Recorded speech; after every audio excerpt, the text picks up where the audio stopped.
From MTN News, this is Montana This Morning. Tuesday night, a school board meeting was held right here at Monfort School. Stay tuned because I'm Cassidy Powers. I'm going to tell you how the Board of Trustees discussed fellow member David Dickey's recent social media comments. Trump seems to shut down the debate over a second debate with Harris. I'm Jared Hill with the back and forth.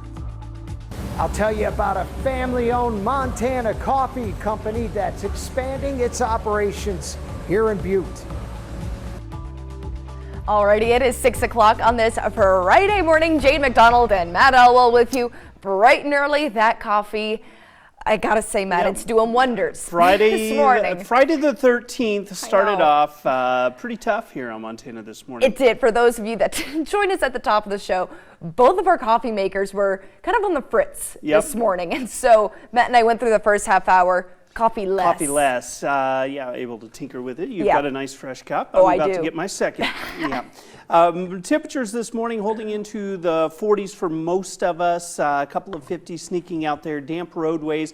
Rain showers still out to our north. There's a chance we could see a few drips and drops this morning in a few areas, but overall we're looking at pretty dry conditions. Partly cloudy skies by the early afternoon. We'll see more sunshine late in the afternoon, early part of the evening. Rain chances not all that great. If we do see rain, it comes before 9 a.m. and should clear out. We'll see some sunshine today. The good news is we don't have a lot of smoke to deal with. We're going to talk more about this, of course, in just a little bit. All right, thank you very much, Matt. Well, the Monfort School takes an unusual step, formally distancing themselves from a fellow board member who also happens to be running for Gallatin County Commission. As MTN's Cassidy Powers reports, the controversy stems from social media comments. Tuesday night, a school board meeting was held right here at Monfort School. The Board of Trustees discussed fellow member David Dickey's recent social media comments. So let's talk about the result of that meeting.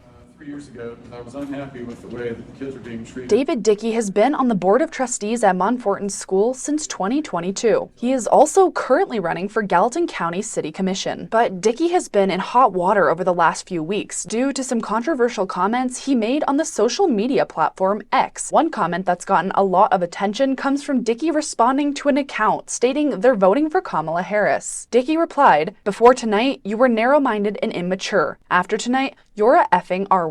The use of the R-word has brought up many concerns for parents and community members regarding Dickey's views on people with disabilities. At Tuesday's meeting, Dickey stated, "I don't use the word to describe people with cognitive disabilities. I never have, never will." He then proceeded to tell the meeting attendees, If you look up the dictionary of that word, it also says a stupid or dim-witted person.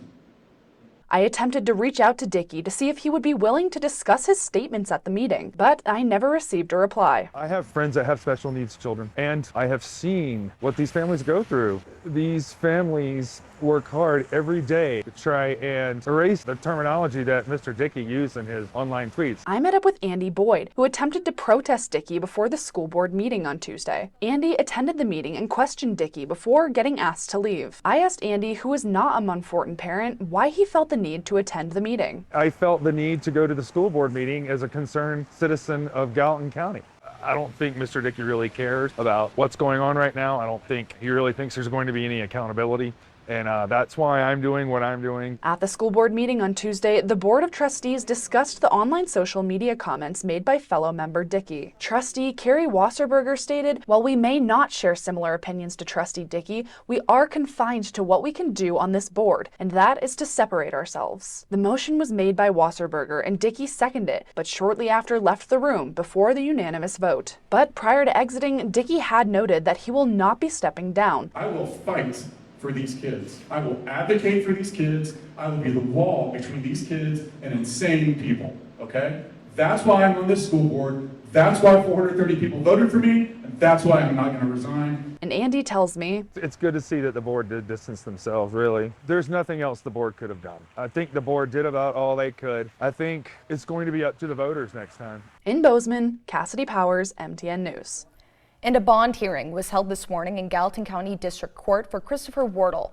Our coverage of Wortle began in June when he was accused of violating the terms of release from a case involving his wife, Katherine Sorenson. Wortle is accused of attacking and strangling Sorenson in January of 2022. She died in a separate incident in Park County a year later that's still under investigation.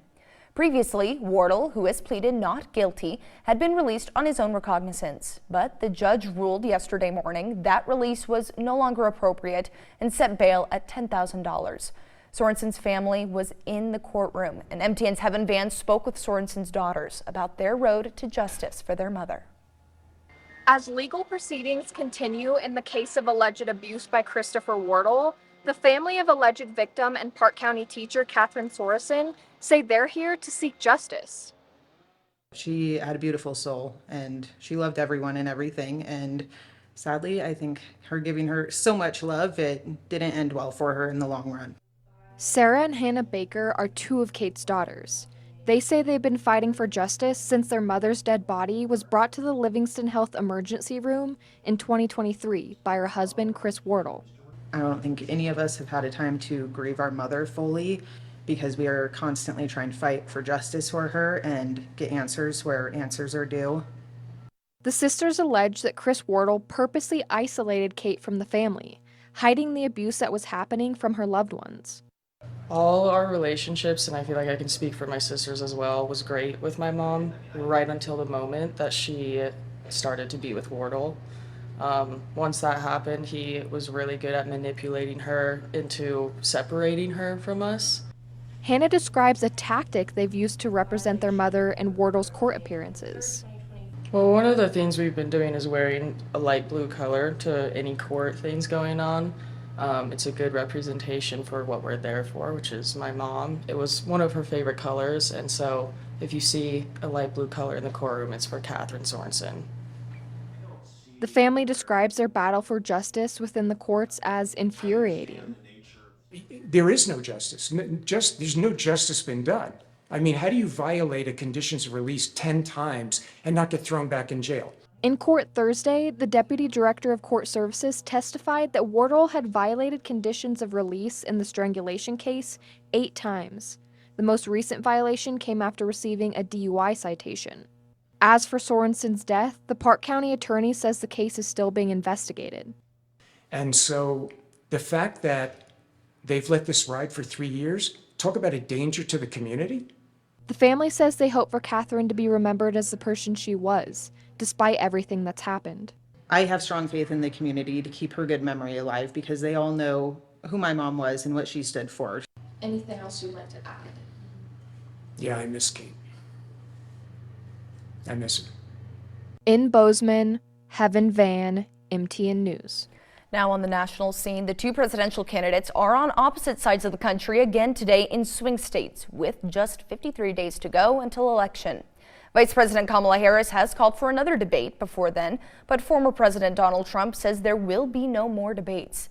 CBS News' Jared Hill has more from New York.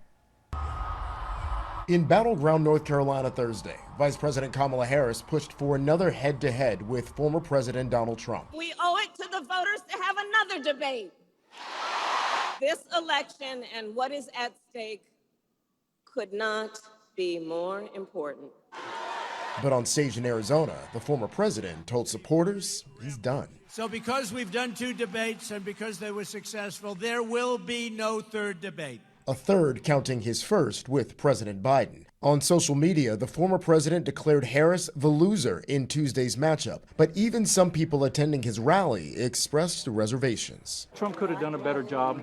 She got underneath his skin. Speaking in Tucson, Trump also unveiled a new proposal to end tax on overtime pay, with no details on how he'd finance it. He also repeated a false claim about Haitian immigrants in Springfield, Ohio. They take in the geese. You know where the geese are? In the park, in the lake. And even walking off with their pets. Trump even sharing these AI images on social media. Meanwhile, Springfield City Hall was evacuated Thursday after a bomb threat that was sent to multiple agencies and even schools. The city's mayor told a local newspaper Haitian migrants were mentioned in the complaint. Jared Hill, CBS News. And today, both candidates are back on the campaign trail, with former President Trump set to hold a news conference in California ahead of a rally in Las Vegas. And Vice President Harris is due back in Pennsylvania, and Governor Tim Walz is campaigning in Michigan and in Wisconsin today. Now, a little bit closer to home, Stillwater announced the layoffs of hundreds of mine workers today at its Nye, Montana mine. Mine owners say the decision is necessary with a continuing pledge of palladium. The mine is calling the layoffs a restructuring, reducing the workforce from 1,700 to roughly 700.